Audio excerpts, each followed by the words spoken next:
Celtra is a high-strength, zirconia-reinforced silicate glass ceramic material. With its exceptional microstructure, Celtra offers both optical and mechanical advantages. High strength and edge stability, quick and easy polishing, and natural opalescence. These are only a few of the benefits that dentists and dental laboratories can now enjoy when fabricating and delivering highly aesthetic restorations. Both a CAD and a pressing version of the material are available, Celtra Duo and Celtra Press, respectively. This user training will discuss the various steps involved in processing Celtra Press and its system components. Initial clinical situation. A 49-year-old female patient wanted a new restoration in the upper right quadrant. Both molars were restored with extensive fillings. The two premolars with metal ceramic crowns. Above all, the patient was uncomfortable with the exposed metal rims of the metal ceramic restorations. The zirconia-reinforced high-strength lithium silicate ceramic Celtra Press was the material of choice for the new monolithic crowns. In addition to a stability of more than 500 megapascal, this high-strength glass ceramic offers high translucency and a pronounced chameleon effect, resulting in aesthetically appealing restorations with the staining technique. First, the two premolar crowns were separated and removed. The stumps showed intensive discolorations that impeded an all-ceramic restoration. Therefore, the old amalgam buildups were removed and replaced by tooth-colored dentine adhesive-retained composite buildups. The molars and premolars were prepared with a circular chamfer and a cutting depth of approximately 1 millimeter. In the occlusal region, a minimum removal of 1 millimeter was intended. A comparatively small preparation angle created a retentive preparation.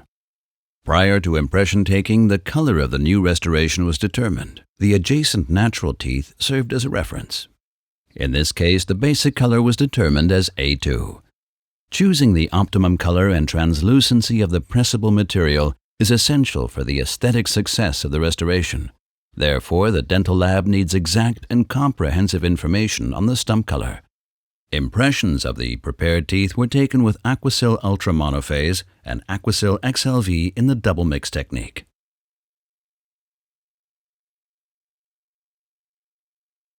We'll be using a clinical case to demonstrate the restoration of a molar with Celtra Press, guiding you through the procedure one step at a time. There are two techniques that can be used for wax-up. The first one is the classic. Here, the crown is backstopped individually. For this, we use varnished dyes. The varnish serves as a placeholder for the cement layer.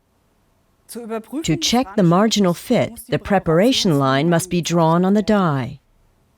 The second technique uses CAD/CAM technology. For a virtual wax-up, the dental stone that the die is made of must be suitable for optical scanning. The dies are now scanned, the data saved. In this technique, no varnish is used and no preparation line is drawn on the dies. The software takes the space required for the cement into account. A hand-drawn preparation line would distort the result. The virtual wax-up of the crown is now produced using the appropriate software, and the crown is then milled in wax.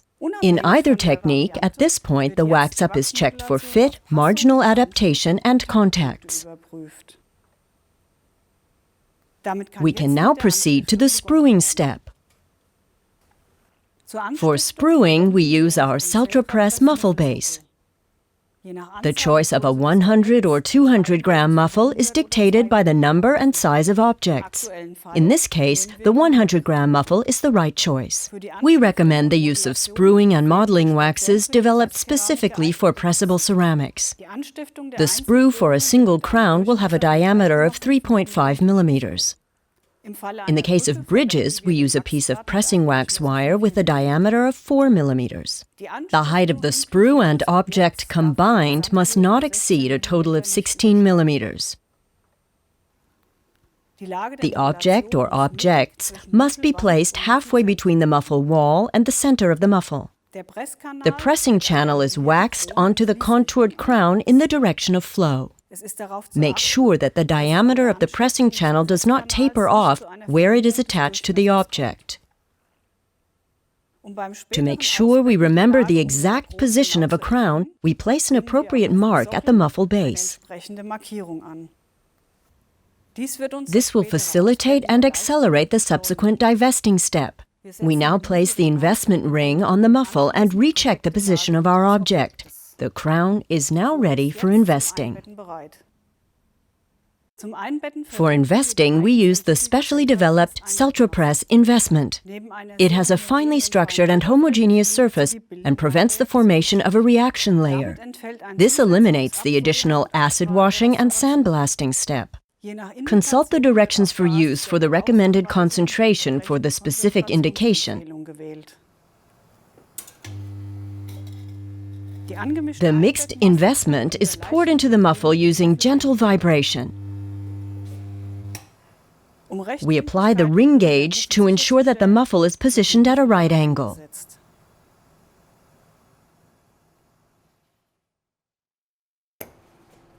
After a setting time of 20 minutes from the start of mixing, we remove the ring gauge, muffle base, and investment ring. Using the speed process, we now place the muffle on a honeycomb sagger tray in the furnace at 850 degrees Celsius. Do not preheat the investment plunger and pellets. After 45 minutes, the 100-gram muffle can be pressed. In the present case, we selected the Celtra Press MT-A2 pellet on the basis of the selected tooth shade. The pressing furnace should already be preheated to the corresponding base temperature. We now start the appropriate pressing program. For best results, we recommend regular calibration of the pressing furnace. Once the pressing furnace has reached the starting temperature of 700 degrees Celsius, we place the entire assembly in the furnace and start the program.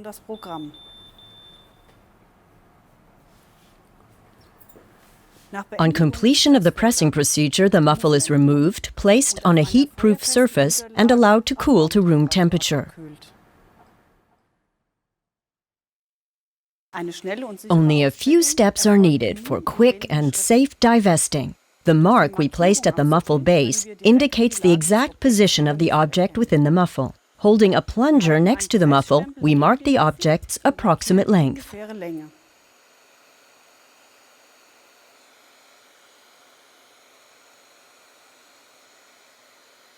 The muffle is then segmented with an appropriate cutting wheel, and the segment containing the object is removed.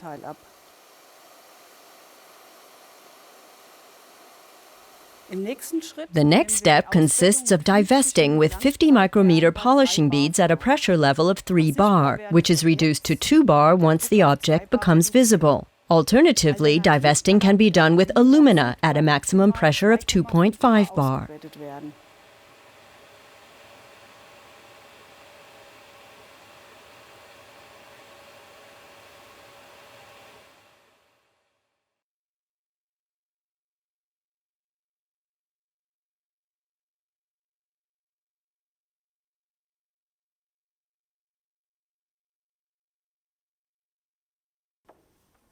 The sprue is cut with a diamond separating disc.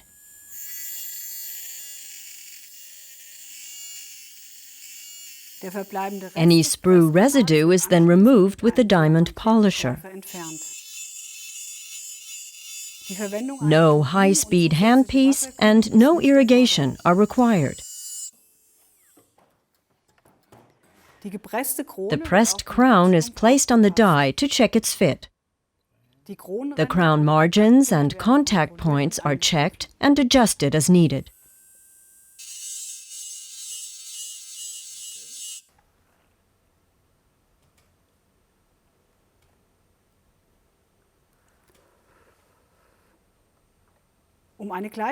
To achieve a uniform surface for staining, we smooth the restoration with silicone rubber cups and tips.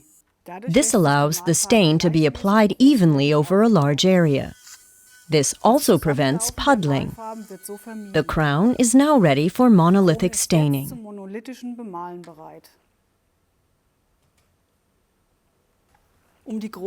For a realistic reproduction, we use the shade of dye specified by the dentist.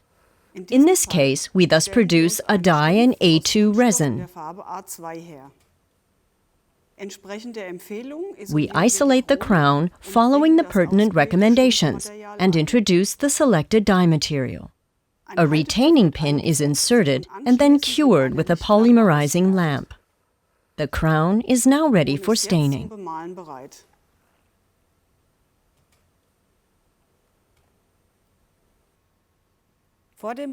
First, however, it has to be coated with a thin glaze layer. Now we can apply the stain at the desired locations so as to achieve the most natural results.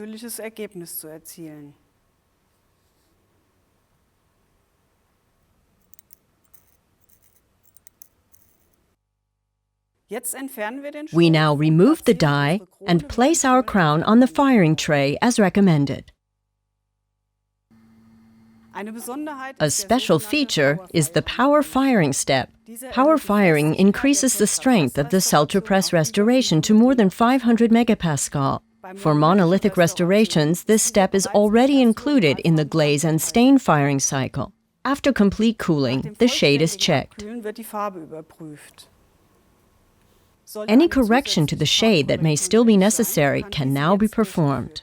Note that the firing parameters are different for correction firings. In more aesthetically demanding cases, a prior preliminary try-in can be helpful.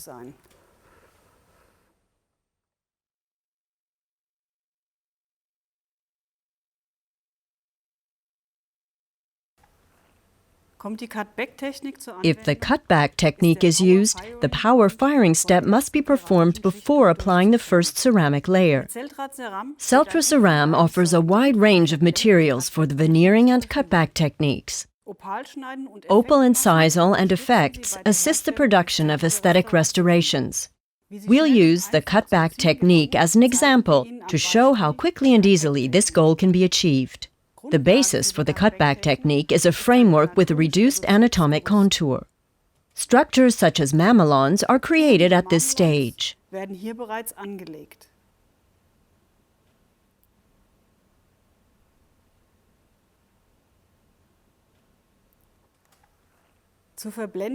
Various incisals and opals are used for the veneer to achieve a variety of optical effects. With Celtra Press and Celtra Ceram, you can achieve brilliant results in a minimum of time. The restorations are now ready for delivery. The finished crowns are now ready for try-in. Due to the high strength of Celtra Press, the occlusal contacts can be checked without cementation. If minor corrections should be necessary, fine-grid diamond instruments are the first tool of choice. Diamond-impregnated polishing instruments made of silicone or polyurethane are suitable for a safe and easy mirror finishing of the grinded areas. Additional glazing is not necessary. Restorations made of zirconia-reinforced lithium silicate ceramics should preferably be cemented adhesively. Both dual cements with a separate bonding as well as self-adhesive cements are appropriate. Self-adhesive cements are the material of choice if the preparation design guarantees sufficient retention. This mainly applies for full crowns. First of all, it is necessary to condition the restoration with 5 to 10% hydrofluoric acid for 30 seconds. The resulting micro-retentive surface offers optimum preconditions for a bonding with a fixation material of choice. In the next step, a silane material is applied to the etched inner surfaces of the crowns. It serves as an adhesive. After an exposure time of 60 seconds, a safe bonding with a composite cement is achieved. The self-adhesive cement is now directly applied to the crowns. The crowns are now inserted and their correct placement is verified. After the correct positioning of the crowns has been checked, Cement residues are pre-cured for 5 seconds, each in the vestibular and palatal labial areas. This initial curing process guarantees a safe fixation of the restorations. Excess cement can now easily be removed with a probe. After all excess fixation materials have been removed, each restoration should be light cured for 40 seconds. If necessary, minor corrections can be performed with fine grid diamond instruments and diamond impregnated silicone, respectively polyurethane polishing instruments. For several years, ZLS ceramics have been established as a new material class, especially for the fabrication of CAD/CAM produced restorations. The unique combination of high stability, superior optical properties, and easy polishing is extremely convenient. Celtra Press now offers the benefits of all these positive properties even in conventional processing.